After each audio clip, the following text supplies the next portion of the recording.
we at the moment have sommet de la francophonie. I think everybody in Armenia knows that, but this has an impact on the availability of some of our apartments.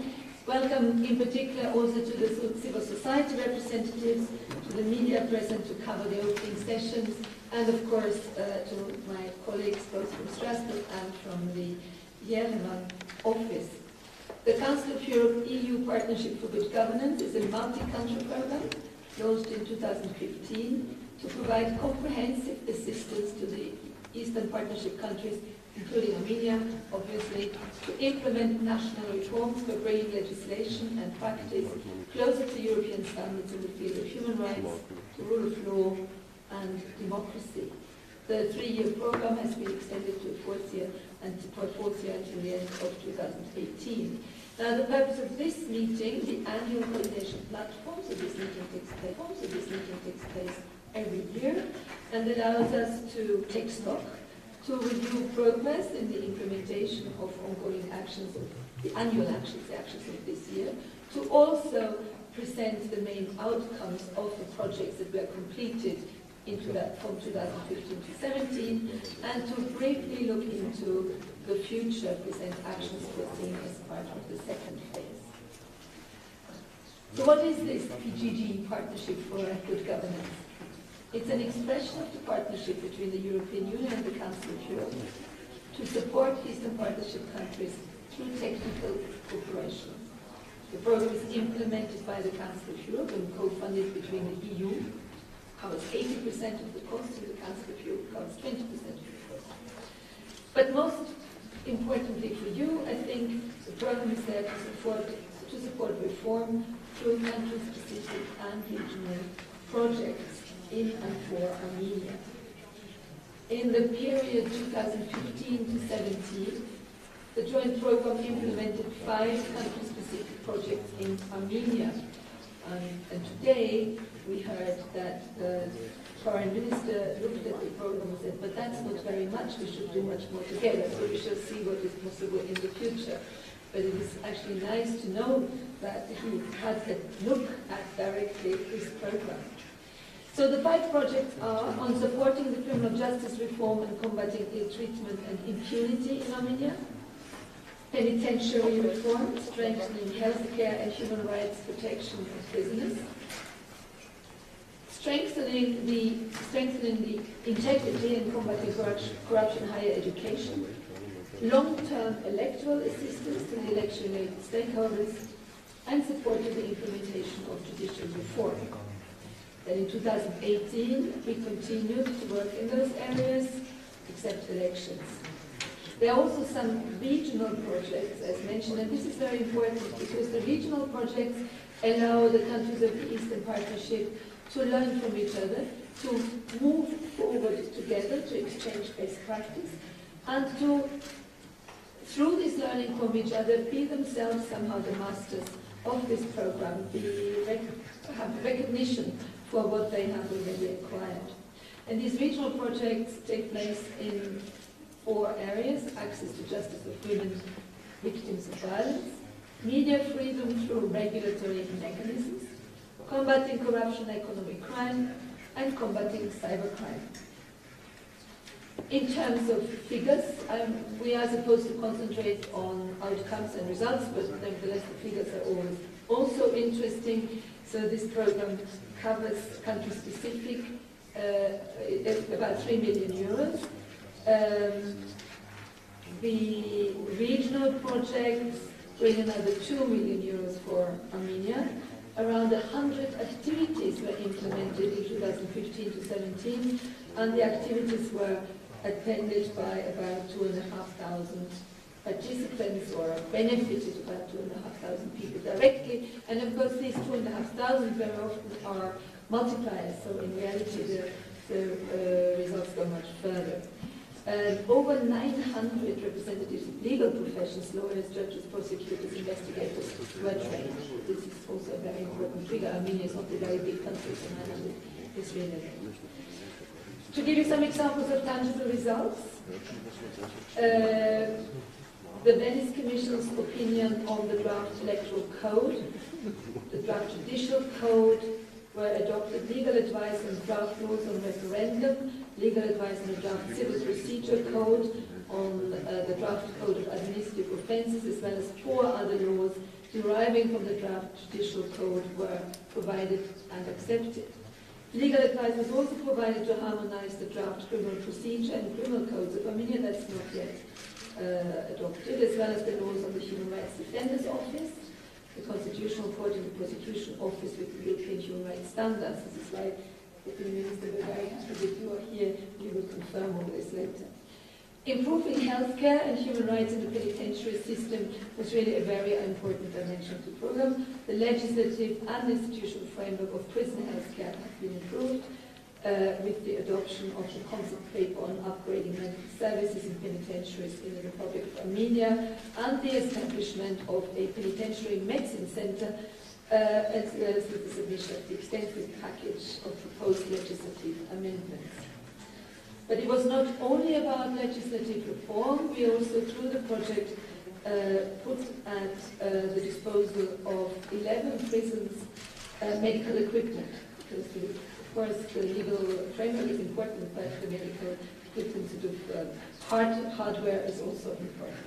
And in order to use this medical equipment correctly, some 900 medical and non-medical staff in prisons were trained. With regard to elections, the Council of Europe and OD reports, including the improvement of the Special Election Commission performance in terms of transparency and efficiency and communication with the public, were issued.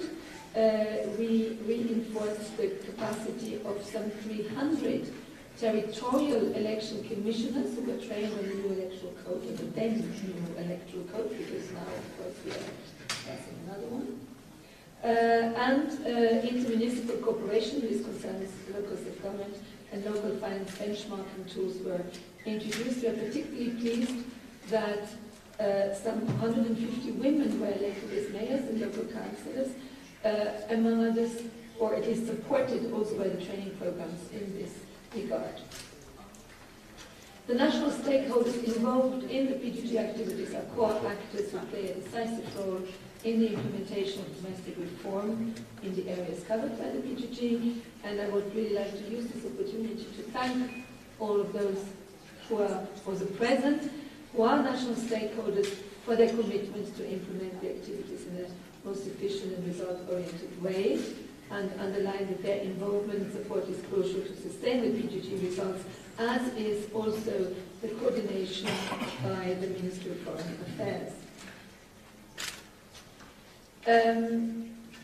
Now, I said there would be a short outlook as far as I'm concerned into the future.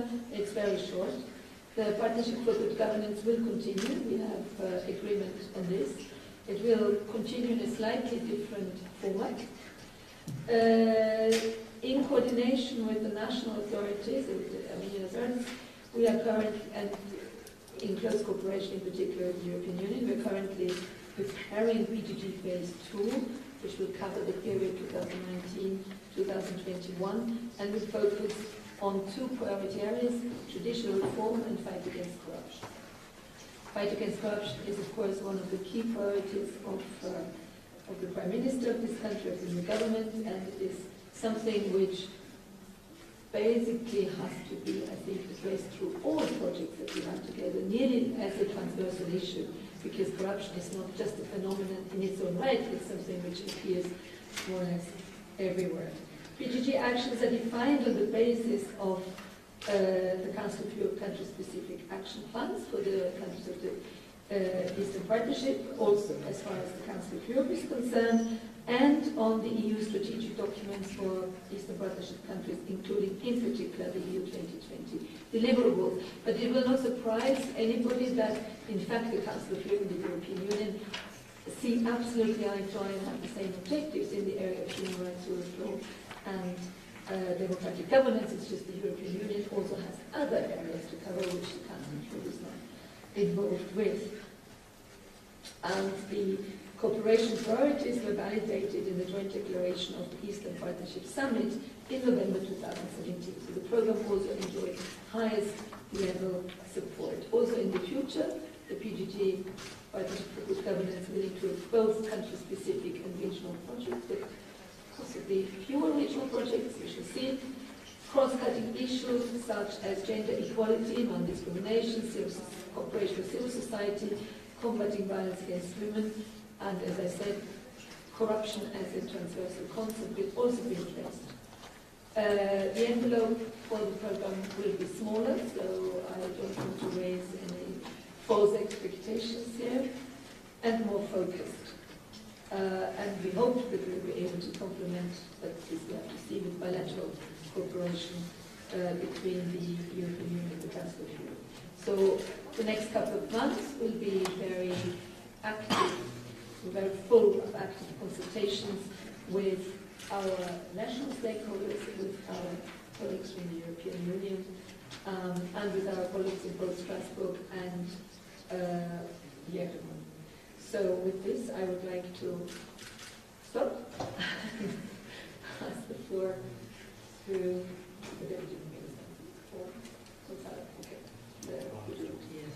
Thank you very much, Mrs. Taylor. It's my pleasure to give the floor to Mr. Artag, the Deputy Minister of Justice of the Republic of Armenia. Շնորհակալություն։ Արտադրության նախարարության անունից ուրախ եմ ողջունելու հանդիպման մասնակիցներին։ Նախ շնորհակալությունս կայքն է Եվրոպայի խորհրդի մեր գործընկերներին այն մեծածավալ աջակցության համար, որ մենք ստացել ենք մեր համար չափազանց կարևոր քրեական արտադրության բարեփոխումների եւ արտադրության ոլորտում կատարված շեշտակի տեղաշարժերի համար։ Ինչպես գիտեք, ներկայումս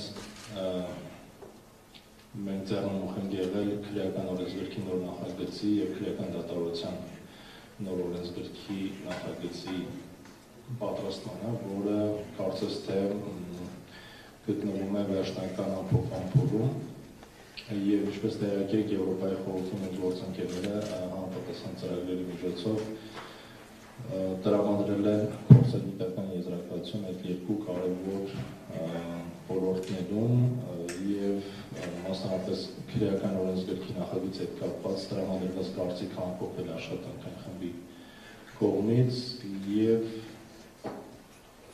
նույնիսկ արդեն մարտ ամսին հանրային քննարկման է դրվել նախագիծը եւ ներկայացված առաջարկությունների հիման վրա կատարվել են համապատասխան փոփոխություններ։ Պետք է նշեմ, որ ներքաղաքական փոփոխությունների արդյունքում այդ երկու կարևորագույն օրենսգրքերը, որոնք ինչպես Տիկին Թեյլերը նշեց, նպատակ էր առաջնային համապատասխանեցնել ոլորտները եվրոպական ստանդարտներին, շարունակում են մնալ կառավարության եւ արտադրության նախարարության առաջնահերթությունների ցանկում եւ համապատասխան ամփոփումներից հետո դրանք կներկայացվեն վերջնական հանրային քննարկման, մասնավորապես խոսքը վերաբերում քրեական դատավորության օրենսգրքին, որից հետո համապատասխան կարգով կներկայացվեն կառավարություն եւ ազգային ժողով։ Ինչ վերաբերում է բանտային բժշկությանը, պետք է նշեմ, որ այս ոլորտում ևս մեծ աջակցություն է տրամադրվել Եվրոպայի խորհրդի կողմից, որ համար շատ շնորհակալ ենք։ Հուսով ենք, որ ապագայում ևս այն իր շարունակությունը կունենա եւ սկսված մեծ ռեֆորմը իր տրամաբանական ավարտին կհասցվի, ինչը կարևոր կլինի մարդու իրավունքների պատշաճ երաշխավորման համար քրեակատարողական համակարգում։ Դերս ընդհանուր այսքանը, մնացած ավելի դետալային հատվածին երևի թե կանդրադառնամ քննարկման երկրորդ հատվածին։ Շնորհակալություն։ Thank you very much, Mr. Satrian. Now, Mr. Gondal Ferramo de la Rosa, Head of Cooperation Section of the European Union Delegation in Armenia. It's your turn. Okay. Thanks a lot, Natalia, Verena. Also Deputy Minister Satrian and colleagues and friends from the different line ministries and CSOs, as I understand we also have some representatives. It is for the EU delegation a pleasure to be here today in this annual coordination meeting as a result of, as an example of the excellent partnership that we have managed to develop over the recent years together with the Council of Europe and the government of Armenia. This program is already delivering on key fronts for the EU-Armenia cooperation in relation to human rights, justice and rule of law. Today we have the opportunity to somehow look backwards to see the achievements and the outcomes of our partnership, and also having a sort of frank assessment to look at the bottlenecks and the opportunities we have to do more and better for the future. And in that sense, I also welcome the opportunity to have this strategic discussion for the period 2019 and 21. We want to hear from you about the priorities around these two pillars of justice and anti-corruption, where we should be focusing over the next 2 or 3 years. From our side, from the EU, you know already that in parallel to our partnership with the Council of Europe and the Ministry of Justice, we also have this new opening on the justice dialogue. I think some of you were present a couple of weeks ago when we had the launching of this dialogue, where we somehow reiterate our commitment to support the reform agenda of the government of Armenia on this specific justice sector. In parallel also, as you know, on some of the ongoing budget support operations that provide good additional fiscal space to the government to carry out in-depth reforms on human rights, public administration reforms, also very much related to our discussion today.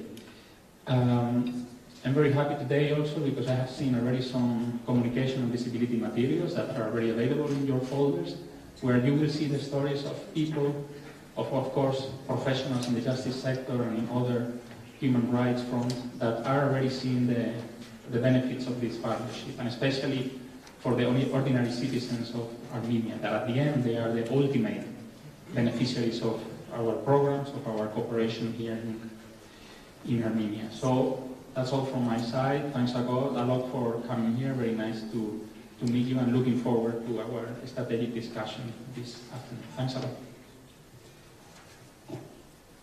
Thank you very much. With that, we were finishing with the opening in the introduction session of our today's event. So now the journalists, the representatives of the media have the possibility to ask questions to our guests, or if need be, to carry on interviews. So please.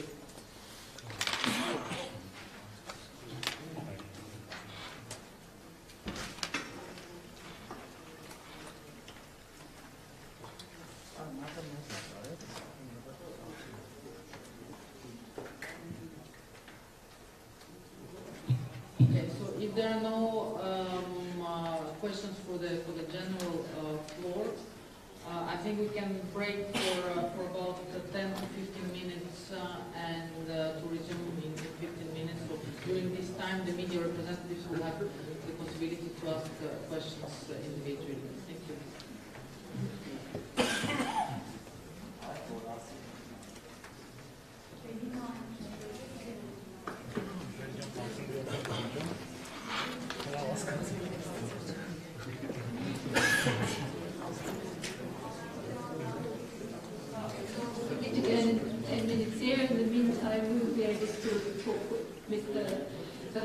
And myself will be available for the media.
The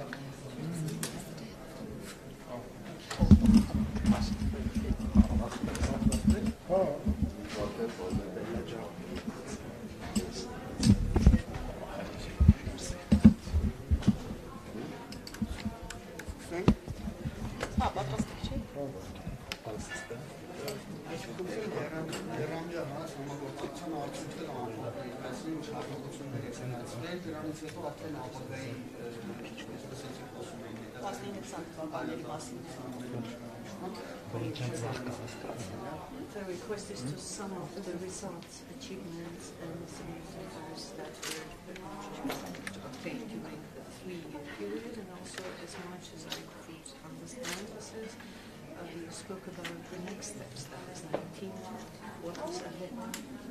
Okay, shall I start and then we do this together? Okay? First of all, I'd like to underline that whatever results there were, are really an expression of a joint wish of the European Union and the Council of Europe to work together with Armenia. This is an important joint project. Secondly, we were working on justice sector reform. We were working on combating corruption in higher education. We were working on healthcare in prisons. We were working on election reform and also on training observers domestic observers for elections. Together, both of us also working on other things, but this is more or less what we were doing together. And I think in all these areas there was a number of really tangible results. To start with, in the area of justice sector reform, a number of important codes, new laws were adopted, where the Council of Europe in particular, and also the Venice Commission, advised the Ministry of Justice how to draft these laws in line with European standards. Are you going to translate? Sorry, should I stop? No. Okay, sorry. I wasn't sure. Ուրեմն եթե խոսելու լինենք արդյունքների մասին, որոնք ձեռք են բերվել, դրանք հիմնականում Երևան եկան հենց Եվրոմիության եւ Եվրոպայի խորհրդի եւ Հայաստանի փոխադարձ համագործակցության արդյունքում, այսինքն դրա երաշխիքներին եւ դրա ցուցանիշը։ Մենք իհարկե աշխատել ենք մի շարք ոլորտներում, որոնցից կարող եմ նշել արտադրության համակարգի բարեփոխումը, ինչպես նաև ընտրական օրենսգրքի ուղղությամբ կատարվող աշխատանքը, առողջապահության խնդիրների ապահովում հաստատություններում, ինչպես նաև դիտորդների վերապատրաստման հետ կապված հարցերը, մի շարք նման ծրագրերի շուրջ համագործակցություն ծավալվել եւ իհարկե ձեռք են բերել շոշափելի արդյունքներ, իմաստնավորի կարող եմ ասել մի շարք օրենսգրքերի մշակումը, որը էլի համատեքստանք է եղել, արտադրության համակարգի բարեփոխման ոլորտում։ Կոռուպցիայի դեմ պայքարի ուղղությամբ ինչ կարող ենք այս 3 տարի փոփոխություններ են եղել, ինչ մակարդակներ եղել, այն ժամանակ 15 թվականին եւ 18 What were the changes that you could point out in the sphere of combating corruption within this past in higher education from 2000?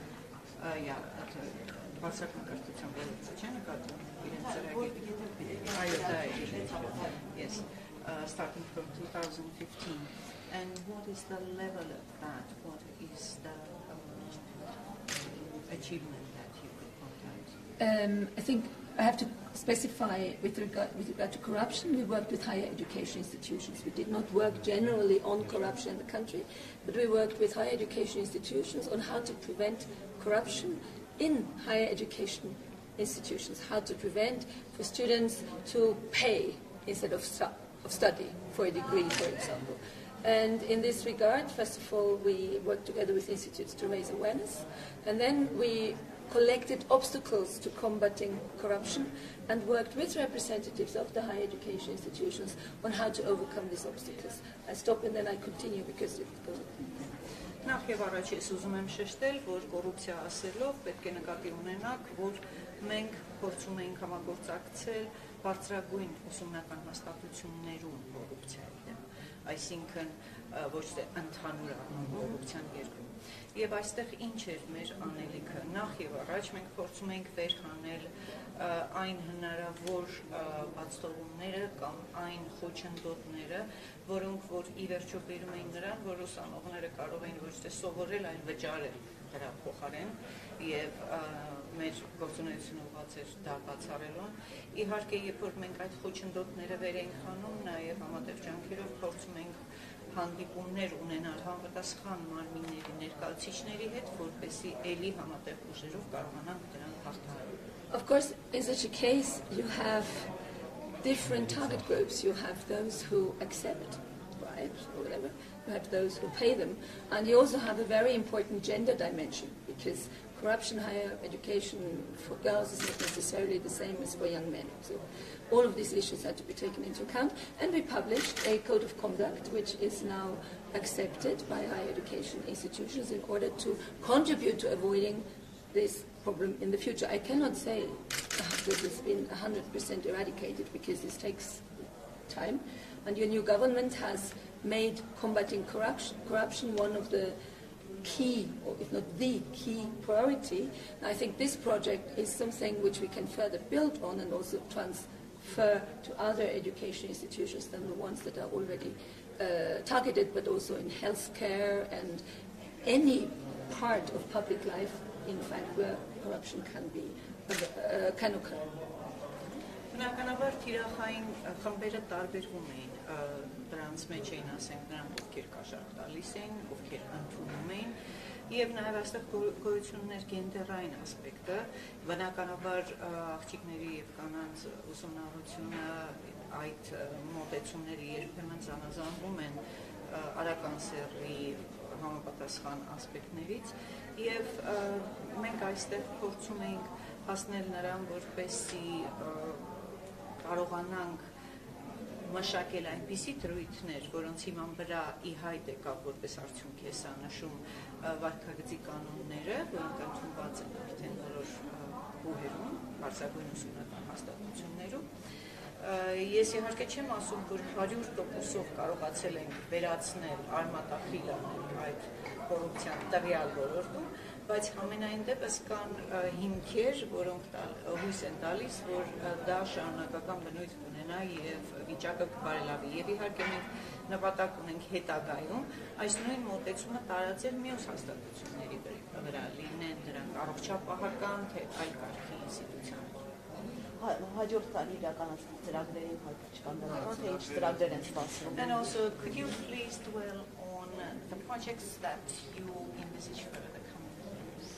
Okay, so first, allow me to reiterate that the EU delegation also appreciates this project together with the Council of Europe and the government, especially the Ministry of Justice and many other line ministries, as a flagship program of the EU commitment with Armenia to improve democracy, governance and rule of law in Armenia. So today is a sort of a strategic reflection about the past, but also about the future.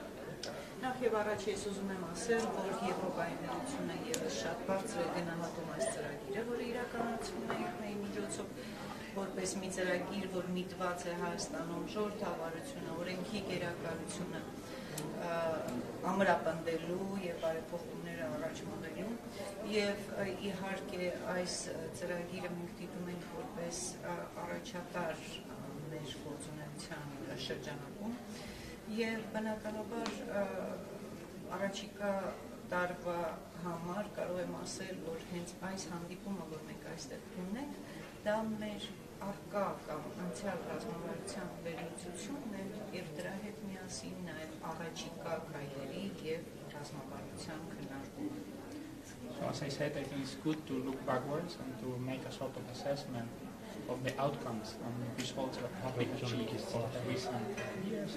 But we don't have to stop there. I think we need to be more ambitious and to see how for the future we can do more and better for the ordinary citizens of Armenia and also for the institutions that have to deliver in this period of rule of law, democratic governance and human rights.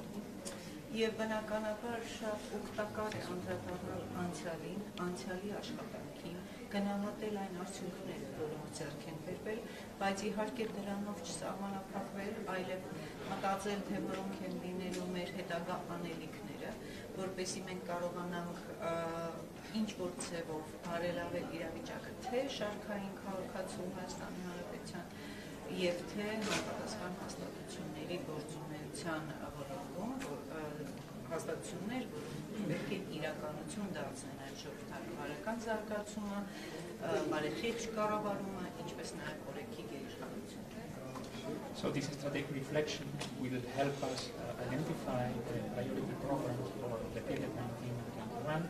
I understand that some initial discussions have already taken place, and apparently there will be two main pillars that we will be addressing. One of them is in relation to justice. On justice, as you know, the EU is very much committed in relation to the justice dialogue that I mentioned before that we have just initiated also with the Ministry of Justice. But then, of course, anti-corruption, which I believe is one of the top priorities also by the present administration. And again, we want to discuss openly. It's not only with the government, we have today also representation from civil society, from other line agencies. Hopefully we want to have also discussion more at local level for the people also to better understand this program. And then this will be a sort of reforms and programs that belong to everyone, to all the stakeholders, to the best implementation of the program. Բնականաբար այս ռազմավարական ծրագրերի քննարկումը շատ օգտակար է, այդ նաև ապագայի առումով, խոսքը 19-20 թվականների մասին է, եւ ինչքան հասկացա, արդեն որոշակի քննարկումներ տեղի ունեցան այս ընթացքում։ Ամենայն դեպս ես կուզենայի շեշտել, որ երկու հիմնական ուղղություններով է մեր գործունեությունը շարունակվելու։ Առաջին հերթին իհարկե դա արդարադատությունն է, արդարադատությունը մշտապես թիրախավորված է եղել մեր համատեղ ջանքերում, որպեսզի կարողանանք հասնել ավելի լավ այլփոխումների, ավելի լավ արդյունքների, եւ երկրորդը բնականաբար հակակոռուպցիոն գործունեությունն է, եւ սա շատ բաց գործունեություն է լինելու, աշխատանք է լինելու, մենք ոչ միայն հանդիպելու ենք կառավարության կամ իշխանության ներկայացուցիչների հետ, այլև քաղաքացիական հասարակության ներկայացուցիչների, լայզանգվածի ներկայացուցիչների հետ, որպեսզի այս ամենը նրանց հասկանալի լինի եւ ընդունված լինի։ Maybe Armenian wants to add a bit more on the specific priorities and the justice. No, I think this is really true, and that we have, I think, agreed on the sectors. There will also in the future be some regional programs, because our cooperation also has a regional dimension, which has been concentrating in the past on women, access of justice to women victims of violence, media regulation, and one or two other issues which are relevant at a regional level, which the countries of the region can push forward together, where it's not necessarily somebody from somewhere else who comes and tells you something, but where your mutual best practice and wisdom and knowledge can be exchanged. So we will also continue with regional programs. But country-specific for Armenia at the moment, it looks like we will concentrate on corruption and justice reform, and we have to see with your authorities, with representatives of civil society, as Gonzalo said, what shape exactly that will take. Բնականաբար ունենալու ենք եւ այլ ծրագրեր, այդ թվում կուզենամ հիշատակել մի շարք տարածաշրջանային ծրագրեր։ Իմ մասնավորի լինելու է ծրագիր, որը տարածաշրջանային մակարդակում քննարկելու է բռնությունից դժուժած կանանց աջակցության հարցերը, ինչպես նաև լրատվամիջոցների զորացման կարողությունների զարգացման ծրագիրը։ Տարածաշրջանային ծրագրերը այնպիսին են լինելու, որտեղ որ տարբեր երկրներ տվյալ տարածաշրջանի պարտադիր չէ, որ ներգրավեն ինչ-որ արտաքին փորձագետի, որպեսզի նրանց տրամադրվի համապատասխան գիտելիքը, այլ իրենց լավագույն փորձը կկիսեն եւ նաեւ իրենց ջանքերը կգործադրեն, որպեսզի այս կամ այն հարցը համատեղ ջանքերով լուծեն։ Բայց իհարկե կոնկրետ Հայաստանի պարագայում արդարադատությունը եւ հակակոռուպցիոն գործունեությունը մնալու են առանցքային առաջնային։ Thank you. Yeah, it's, no, but we, I think we just have to.